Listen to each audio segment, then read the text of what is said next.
Solo vine a hablar por teléfono. De Gabriel García Márquez. Una tarde de lluvias primaverales, cuando viajaba sola hacia Barcelona conduciendo un automóvil alquilado, María de la Luz Cervantes sufrió una avería en el desierto de los Monegros. Era una mexicana de 27 años, bonita y seria, que años antes había tenido un cierto nombre como actriz de variedades. Estaba casada con un predigitador de salón, con quien iba a reunirse aquel día después de visitar a unos parientes en Zaragoza. Al cabo de una hora de señas desesperadas a los automóviles y camiones de carga que pasaban raudos en la tormenta, el conductor de un autobús destartalado se compadeció de ella. Le advirtió, eso sí, que no iba muy lejos. «No importa», dijo María, «lo único que necesito es un teléfono». Era cierto, y solo lo necesitaba para prevenir a su marido de que no llegaría antes de las 7 de la noche. Parecía un pajarito ensopado, con un abrigo de estudiantes y los zapatos de playa en abril, y estaba tan aturdido por lo del percance que olvidó llevarse las llaves del automóvil. Una mujer que viajaba junto al conductor, de aspecto militar pero de maneras dulces, le dio una toalla y una manta y le hizo un sitio a su lado. Después de secarse a medias, María se sentó, se envolvió en la manta y trató de encender un cigarrillo, pero los fósforos estaban mojados. La vecina de asiento le dio fuego y le pidió un cigarrillo de los pocos que le quedaban secos. Mientras fumaban, María cedió a las ansias de desahogarse y su voz resonó más que la lluvia y el traqueteo del autobús. La mujer la interrumpió con el índice en los labios. «Shh, están dormidas», murmuró. María miró por encima del hombro y vio que el autobús estaba ocupado por mujeres de edades inciertas y condiciones distintas, que dormían arropadas con mantas iguales a la suya.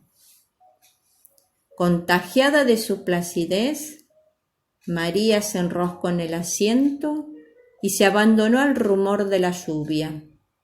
Cuando despertó, era de noche y el aguacero se había disuelto en un sereno helado. No tenía la menor idea de cuánto tiempo había dormido ni en qué lugar del mundo se encontraban. Su vecino de asiento tenía una actitud de alerta. «¿Dónde estamos?», le preguntó María. «Hemos llegado», contestó la mujer.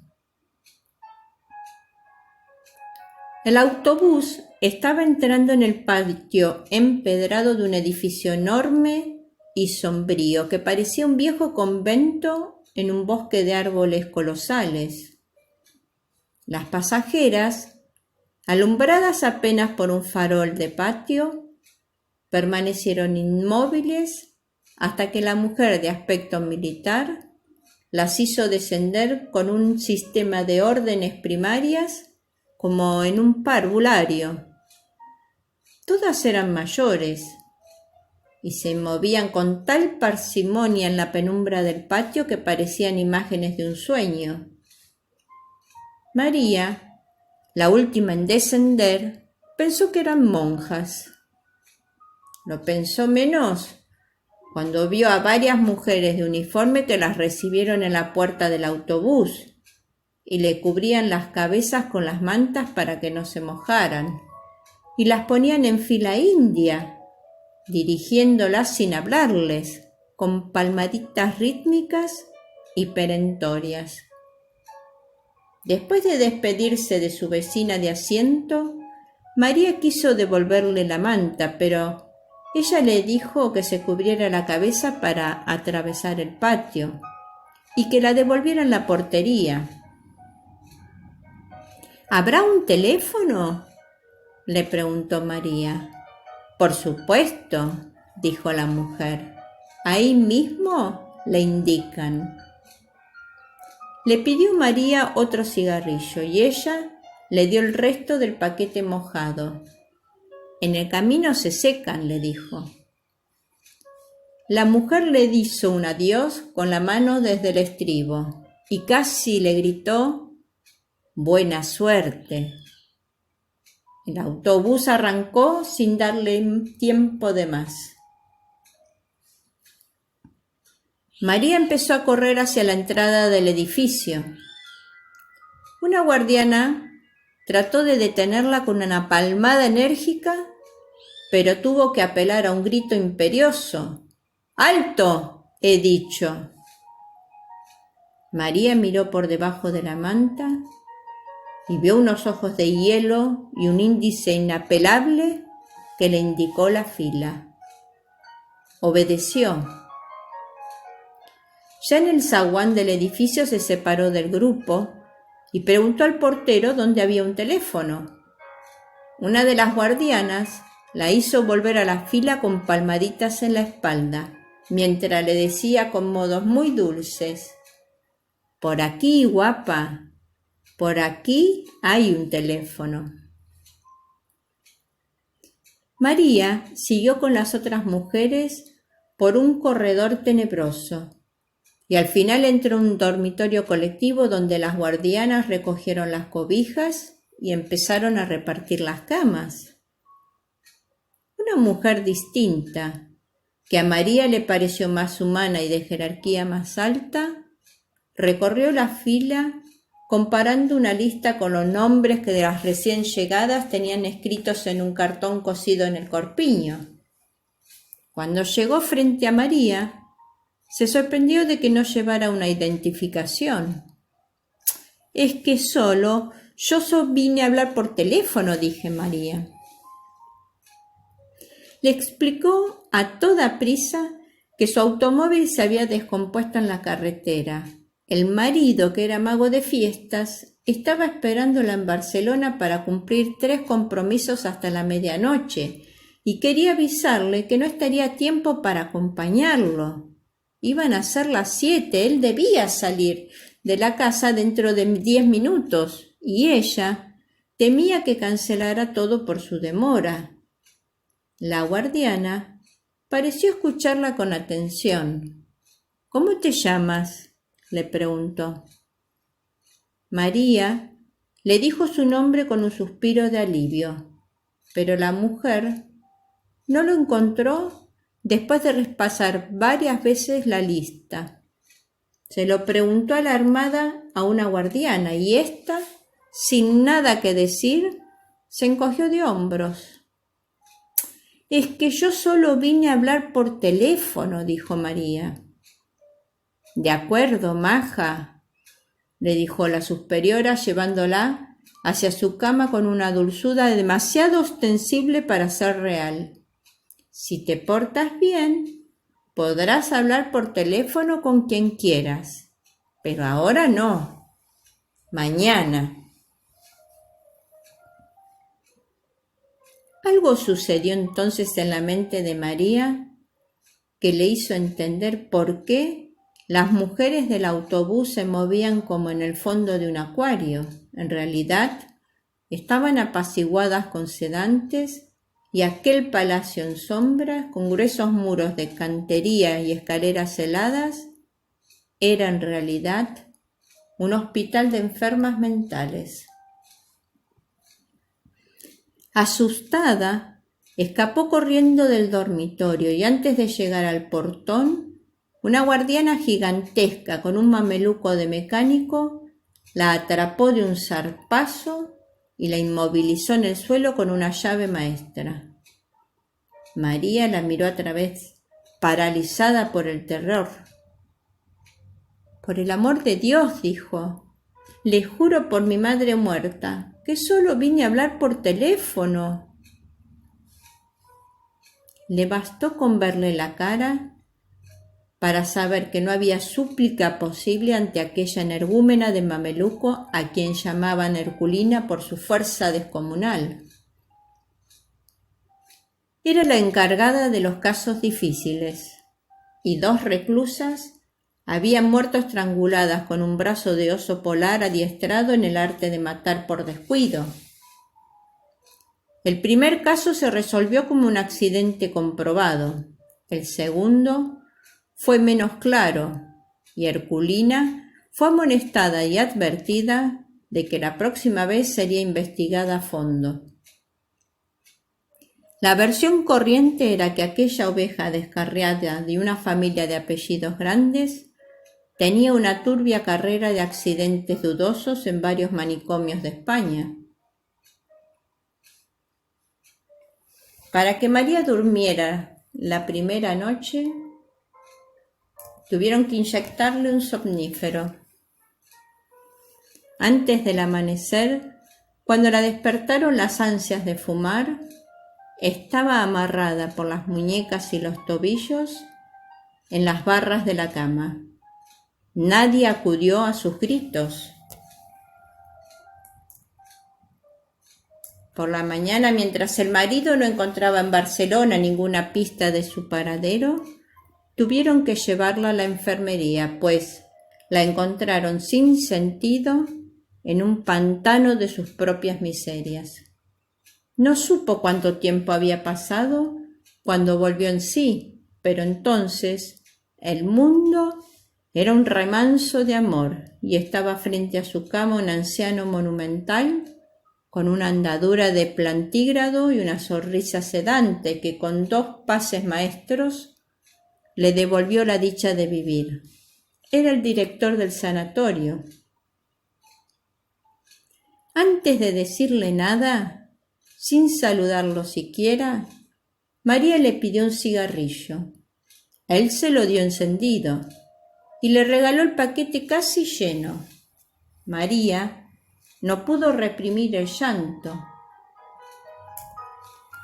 «Aprovecha ahora para llorar cuanto quieras», le dijo el médico con una voz adormecedora.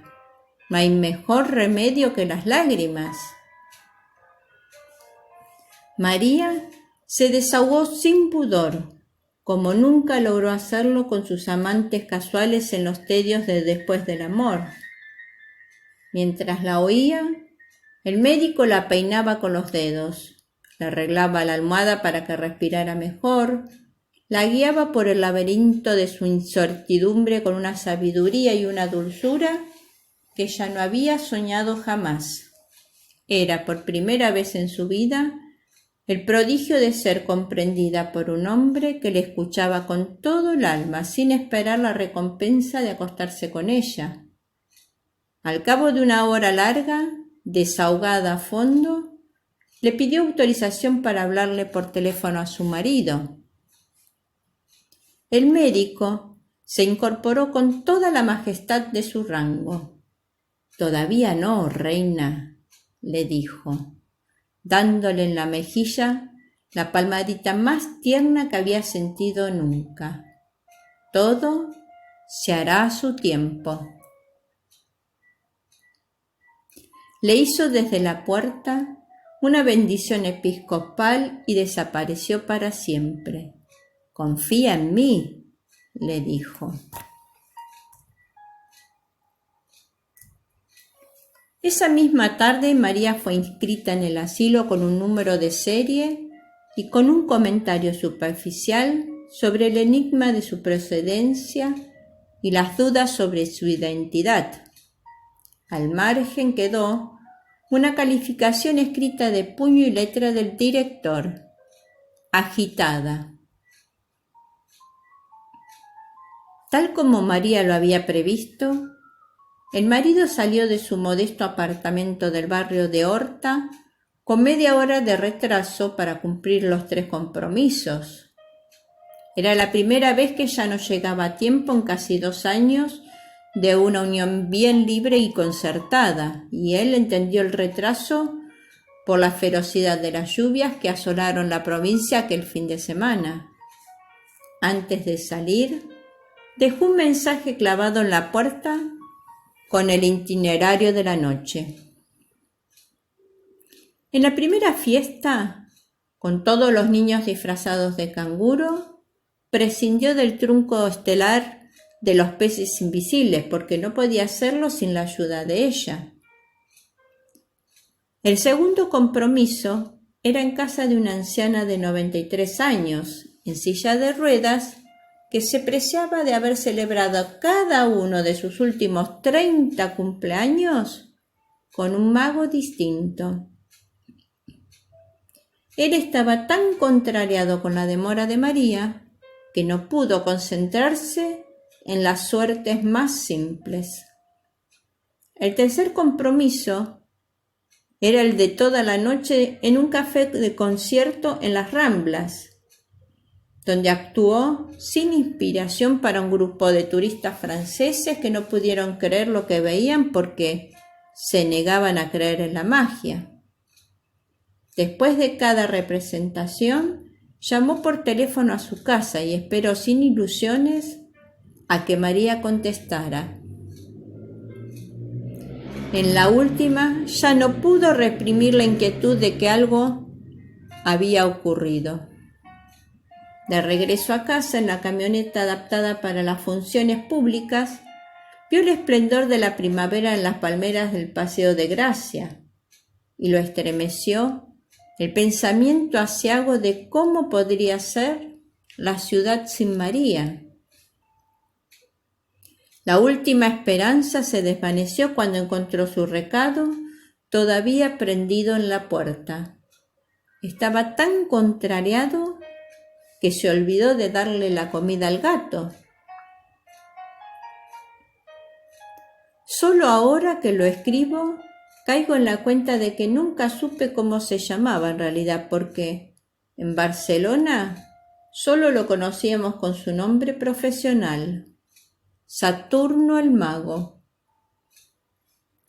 Era un hombre de carácter raro y con una torpeza social irredimible, pero el tacto y la gracia que le hacían falta le sobraban a María. Era ella quien lo llevaba de la mano en esta comunidad de grandes misterios donde a nadie se le hubiera ocurrido llamar a nadie por teléfono después de la medianoche para preguntar por su mujer. Saturno lo había hecho de recién venido y no quería recordarlo, así que esa noche se conformó de llamar a Zaragoza, donde una abuela medio dormida le contestó sin alarma que María había partido después del almuerzo. No durmió más de 1 hora al amanecer. Tuvo un sueño cenagoso en el cual vio a María con un vestido de novia en piltrafas y salpicado de sangre, y despertó con la certidumbre pavorosa de que había vuelto a dejarlo solo, y ahora para siempre, en el vasto mundo sin ella. Lo había hecho 3 veces con 3 hombres distintos, incluso él, en los últimos 5 años. Lo había abandonado en la Ciudad de México a los 6 meses de conocerse, cuando organizaban de felicidad con un amor redemente en un cuarto de servicio de la colonia Anzures. Una mañana María no amaneció en la casa después de una noche de abusos inconfesables. Dejó todo lo que era suyo, hasta el anillo de su matrimonio anterior, y una carta en la cual decía que no era capaz de sobrevivir al tormento de aquel amor desatinado.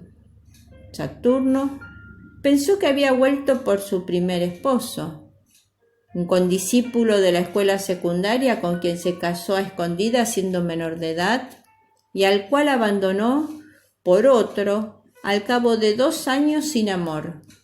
Pero no, había vuelto a casa de sus padres y allí fue Saturno a buscarla a cualquier precio. Le rogó sin condiciones, le prometió mucho más de lo que estaba resuelto a cumplir, pero tropezó con una determinación invencible.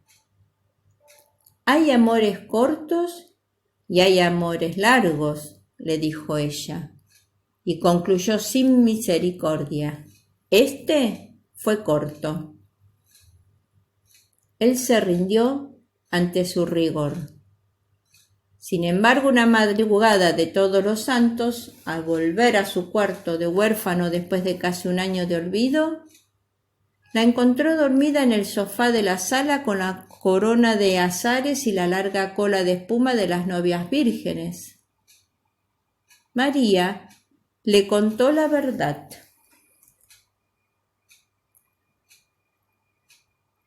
El nuevo novio viudo sin hijos, con la vida resuelta y la disposición de casarse para siempre por la Iglesia Católica, la había dejado vestida y esperándola en el altar. Sus padres decidieron hacer la fiesta de todos modos. Ella siguió el juego. Bailó, cantó con los mariachis, se pasó de tragos y en un terrible estado de remordimientos tardíos se fue a la medianoche a buscar a Saturno. No estaba en casa, pero encontró las llaves en la maceta de flores del corredor, donde las escondieron siempre. Esta vez fue ella quien le rindió sin condiciones. ¿Y ahora? ¿Hasta cuándo?, le preguntó él. Ella le contestó con un verso de Vinicius de Moraes: el amor es eterno mientras dura. 2 años después, seguía siendo eterno. María parecía madurar. Renunció a sus sueños de actriz y se consagró a él, tanto en el oficio como en la cama. A fines del año anterior, habían asistido a un congreso de magos de Perpiñán y de regreso conocieron a Barcelona. Les gustó tanto que llevaban 8 meses aquí y les iba tan bien que habían comprado un apartamento en el muy catalán barrio de Horta, ruidoso y sin portero, pero con espacio de sobra para 5 hijos. Había sido la felicidad posible, hasta el fin de semana en que ella alquiló un automóvil y se fue a visitar a sus parientes de Zaragoza con la promesa de volver a las 7 de la noche del lunes. Al amanecer del jueves, todavía no había dado señales de vida. El lunes de la semana siguiente, la compañía de seguros del automóvil alquilado llamó por teléfono a la casa para preguntar por María. «No sé nada», dijo Saturno. «Búsquenla en Zaragoza». Y colgó. Una semana después, un policía civil fue a la casa con la noticia de que habían hallado el automóvil en Los Puros Huesos, en un atajo cerca de Cádiz, a 900 kilómetros del lugar en que María lo abandonó. El agente quería saber si ella tenía detalles del robo. Saturnino estaba dándole de comer al gato y apenas si lo miró para decirle sin más vueltas que no perdieran el tiempo, pues su mujer se había fugado de la casa y él no sabía con quién ni para dónde. Era tal su convicción que el agente se sintió incómodo y le pidió perdón por sus preguntas. El caso se declaró cerrado.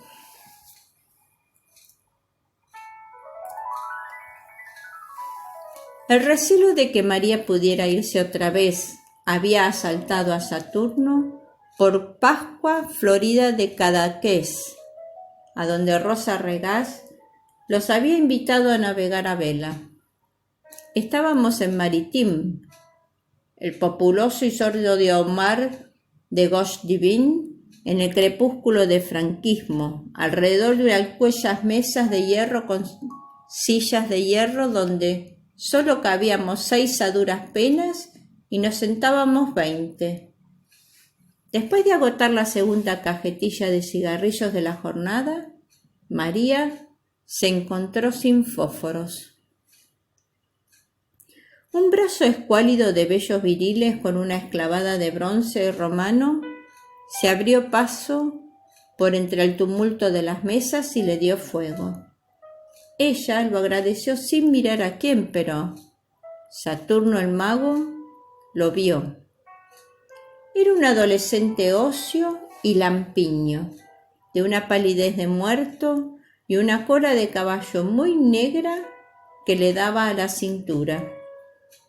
Los cristales del bar soportaban apenas la furia de la tramontana de primavera, pero él iba vestido con una especie de pijama callejero de algodón crudo y unas abarcas de labrador.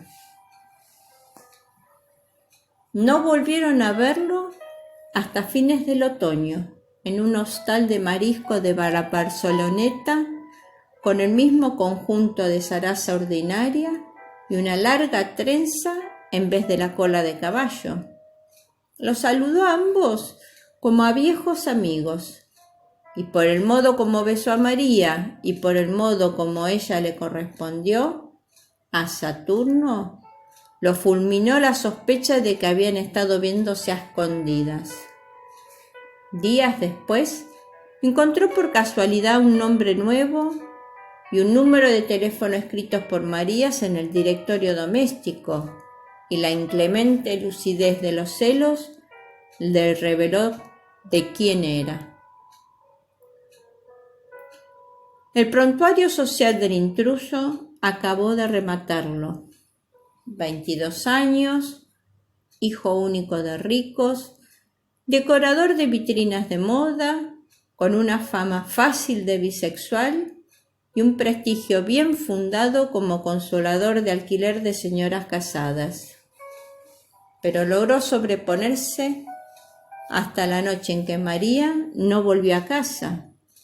Entonces empezó a llamarlo por teléfonos todos los días, primero cada 2 o 3 horas, después a las 6 de la mañana hasta la madrugada siguiente y después cada vez que encontraba un teléfono a la mano. El hecho de que nadie contestara aumentaba su martirio. Al cuarto día le contestó una andaluza que solo iba a hacer la limpieza. «El señorito se ha ido», le dijo con suficiente vaguedad para enloquecerlo.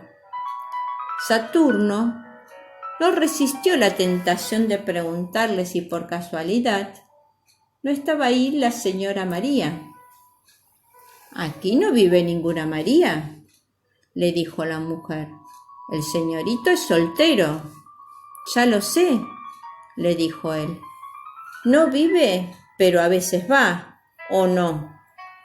La mujer se encabritó. «¿Pero quién coño habla ahí?» Saturno colgó. La negativa de la mujer le pareció una confirmación más de lo que ya no era para él una sospecha, sino una certidumbre ardiente. Perdió el control.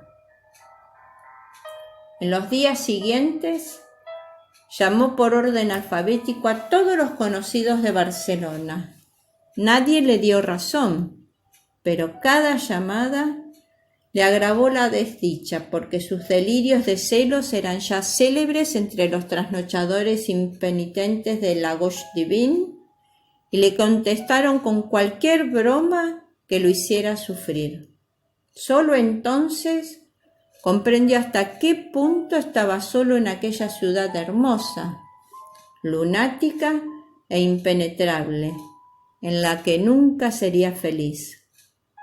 Por la madrugada, después de darle de comer al gato, se apretó el corazón para no morir y tomó la determinación de olvidar a María. A los 2 meses, María no se había adaptado aún a la vida del sanatorio. Sobrevivía picoteando apenas la pitanza de cárcel con los cubiertos encadenados al mesón de madera bruta y la vista fija en la litografía del general Francisco Franco, que presidía un lúgubre comedor medieval. Al principio se resistía a las horas canónicas con su rutina bobalicona de maitines, laudes, vísperas y a otros oficios de iglesia que ocupaban la mayor parte del tiempo. Se negaba a jugar a la pelota en el patio del recreo y a trabajar en el taller de flores artificiales que un grupo de reclusas atendía con una diligencia frenética. Pero a partir de la tercera semana fue incorporándose poco a poco a la vida del claustro. A fin de cuentas, decían los médicos, así empezaban todas y tarde o temprano terminaban por integrarse a la comunidad. La falta de cigarrillos, resuelta en los primeros días por una guardiana que los vendía a precio de oro, volvió a atormentarla cuando se le agotó el poco dinero que llevaba. Se consoló después con los cigarrillos de papel de periódico que algunas reclusas fabricaban con las colillas recogidas de la basura, pues la obsesión de fumar había llegado a ser tan intensa como la del teléfono. Las pesetas exiguas que se ganó más tarde fabricando flores artificiales le permitieron un alivio efímero. Lo más duro era la soledad de las noches. Muchas reclusas permanecían despiertas en la penumbra, como ella, pero sin atreverse a nada, pues la guardiana nocturna velaba también en el portón cerrado con cadena y candado. Una noche, sin embargo, abrumada por la pesadumbre, María preguntó con voz suficiente para que la oyera su vecina de cama: ¿Dónde estamos? La voz grave y lúcida de la vecina le contestó: en los profundos infiernos. Dicen que esta es tierra de moros, dijo otra voz distante que resonó en el ámbito del dormitorio. Y debe ser cierto, porque en verano, cuando hay luna, se oyen los perros ladrándole a la mar. Se oyó la cadena de las argollas como un ancla de galeón, y la puerta se abrió. La cancerbera, el único ser que parecía vivo en el silencio instantáneo, empezó a pasearse de un extremo al otro del dormitorio. María se sobrecogió y solo ella sabía por qué. Desde su primera semana en el sanatorio, la vigilante nocturna le había propuesto sin rodeos que durmiera con ella en el cuarto de guardia. Empezó con un tono de negocio concreto: trueque de amor por cigarrillos, por chocolates, por lo que fuera. Tendrás todo, le decía trémula. Serás la reina. Ante el rechazo de María, la guardiana cambió de método. Le dejaba papelitos de amor debajo de la almohada, en los bolsillos de la bata, en los sitios menos pensados. Eran mensajes de un apremio desgarrador capaz de estremecer a las piedras. Hacía más de un mes que parecía resignada a la derrota, la noche en que se promovió el incidente en el dormitorio. Cuando estuvo convencida de que todas las reclusas dormían, la guardiana se acercó a la cama de María y murmuró en su oído toda clase de obscenidades tiernas mientras le besaba la cara, el cuello tenso de terror, los brazos yertos, las piernas exhaustas. Por último, creyendo tal vez que la parálisis de María no era de miedo sino de complacencia, se atrevió a ir más lejos. María le soltó entonces un golpe del revés de la mano que la mandó contra la cama vecina. La guardiana se incorporó furibunda en medio del escándalo de las reclusas alborotadas. «¡Hija de puta!», gritó. «Nos pudriremos juntas en este chiquero hasta que te vuelvas loca por mí». El verano, sin anunciarse, el primer domingo de junio, llegó y hubo que tomar medidas de emergencia, porque las reclusas sofocadas empezaban a quitarse durante la misa los balandranes de estameña. María asistió divertida al espectáculo de las enfermas en pelota, que las guardianas correteaban por las naves como gallinas ciegas. En medio de la confusión, trató de protegerse de los golpes perdidos y, sin saber cómo, se encontró sola en una oficina abandonada y con un teléfono que repiquitaba sin cesar con un timbre de súplica. María contestó sin pensarlo y oyó una voz lejana y sonriente que se entretenía imitando el servicio telefónico de la hora. «Son las 45 horas, 92 minutos, 107 segundos. «Maricón», dijo María. Colgó divertida. Ya se iba cuando cayó en la cuenta de que estaba dejando escapar una única ocasión irrepetible. Entonces marcó 6 cifras con tanta atención y tanta prisa que no estuvo segura de que fuera el número de su casa. Esperó con el corazón desbocado, oyó el timbre familiar con el tono de su ávido y triste, y una vez, 2 veces, 3 veces, y oyó por fin la voz del hombre de su vida en la casa sin ella. «Bueno». Tuvo que esperar a que pasara la pelota de lágrima que se le formó en la garganta. «Conejo, vida mía», suspiró.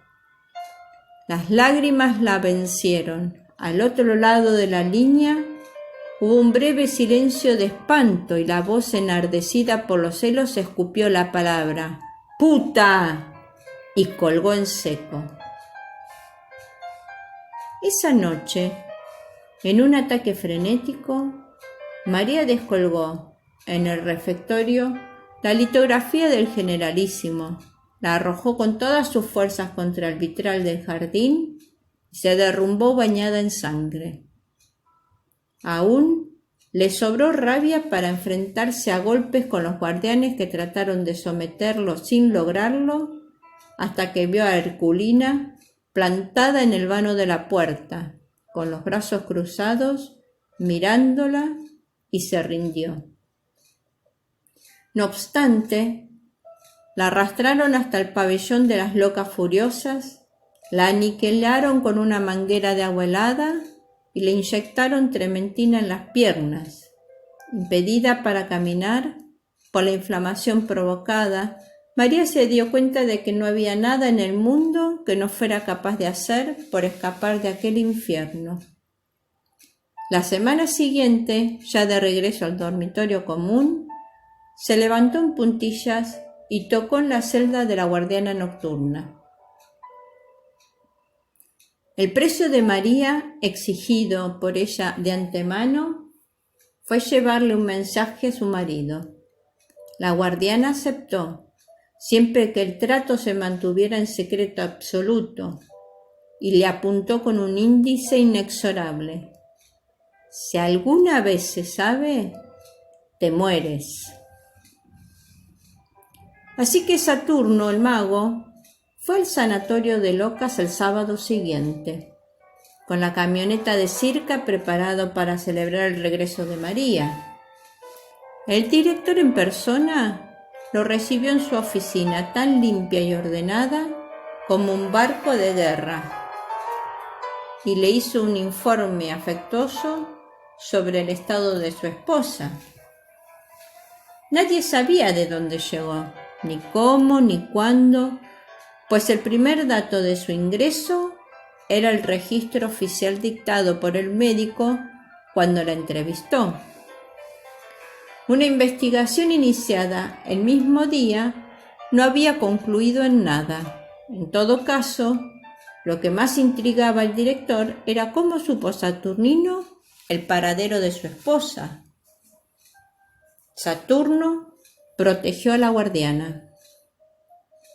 Me lo informó la compañía de seguros del coche, dijo.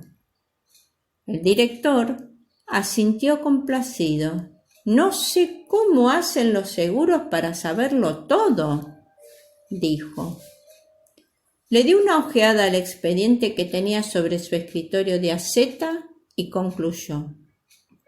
Lo único cierto es la gravedad de su estado. Estaba dispuesto a autorizarle una visita con las precauciones debidas a Saturno si el mago le prometía, por el bien de su esposa, ceñirse a la conducta que él le indicara, sobre todo en la manera de tratarla para evitar que recayera en sus arrebatos de furia cada vez más frecuentes y peligrosos. Es raro, dijo Saturno, siempre fue de genio fuerte, pero de mucho dominio. El médico hizo un ademán de sabio.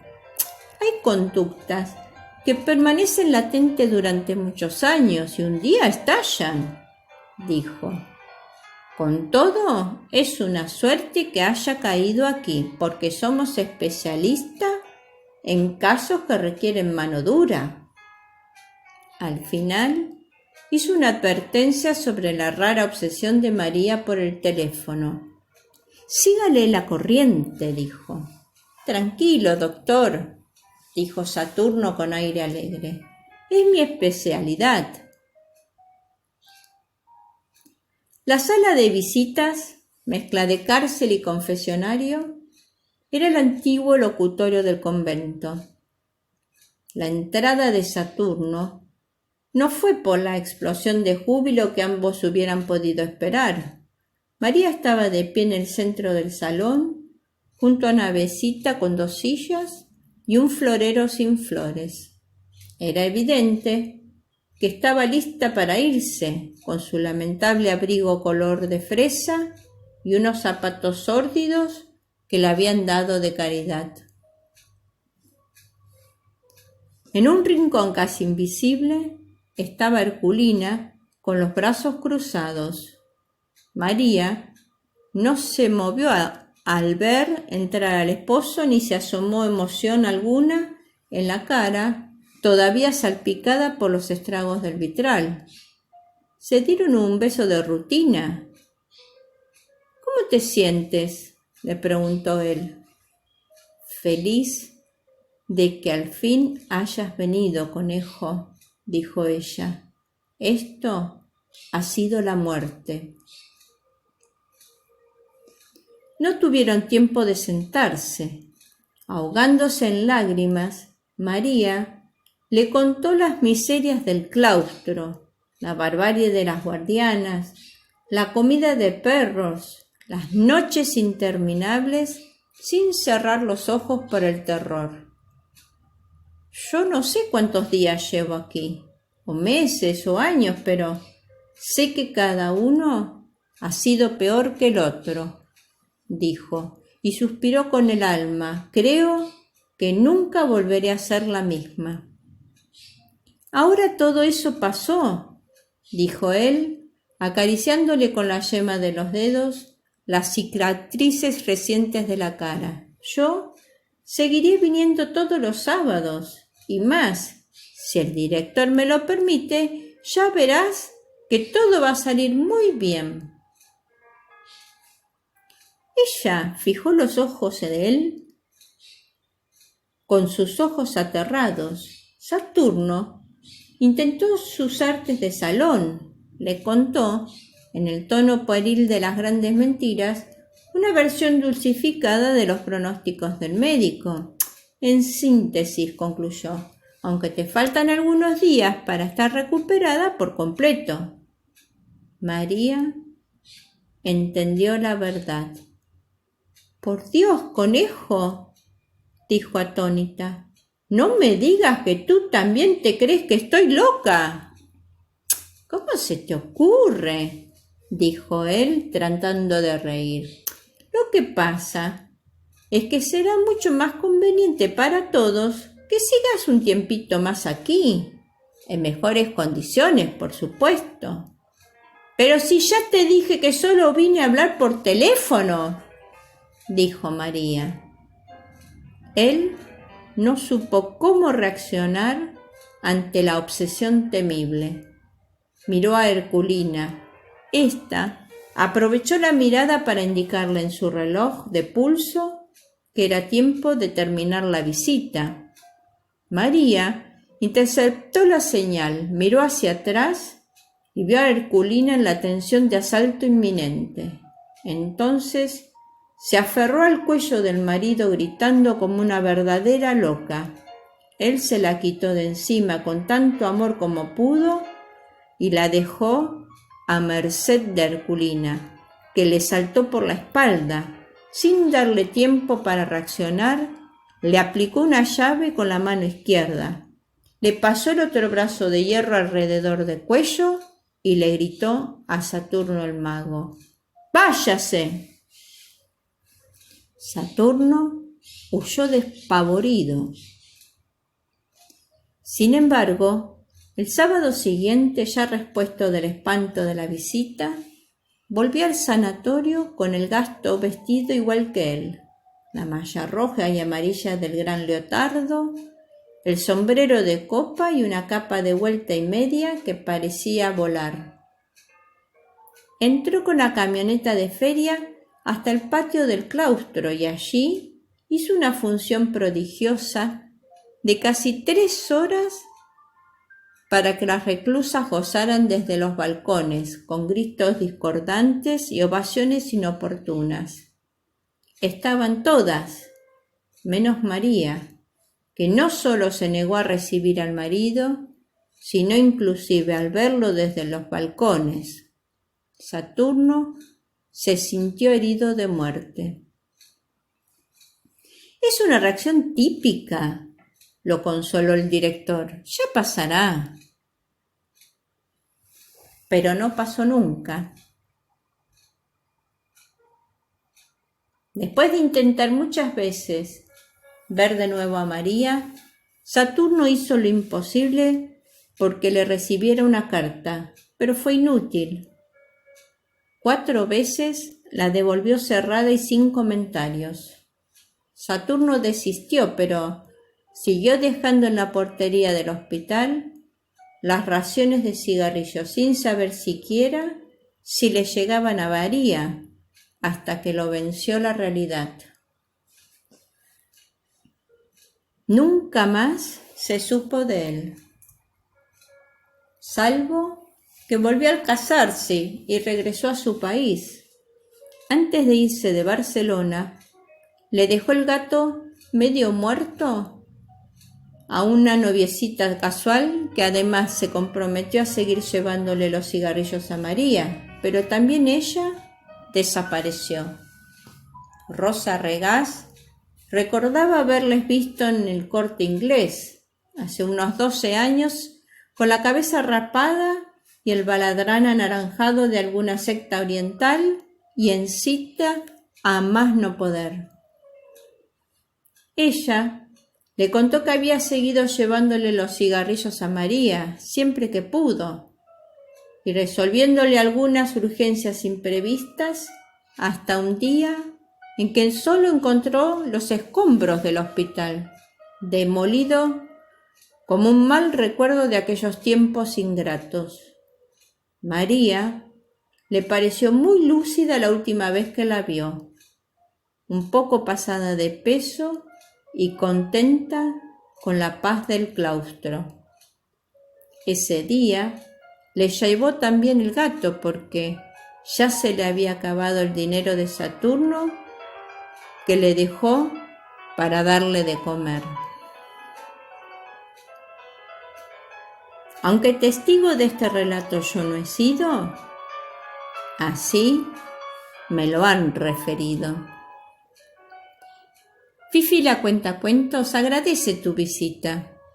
Espera que este relato haya sido de tu agrado y que invites a quienes quieras a escucharlo.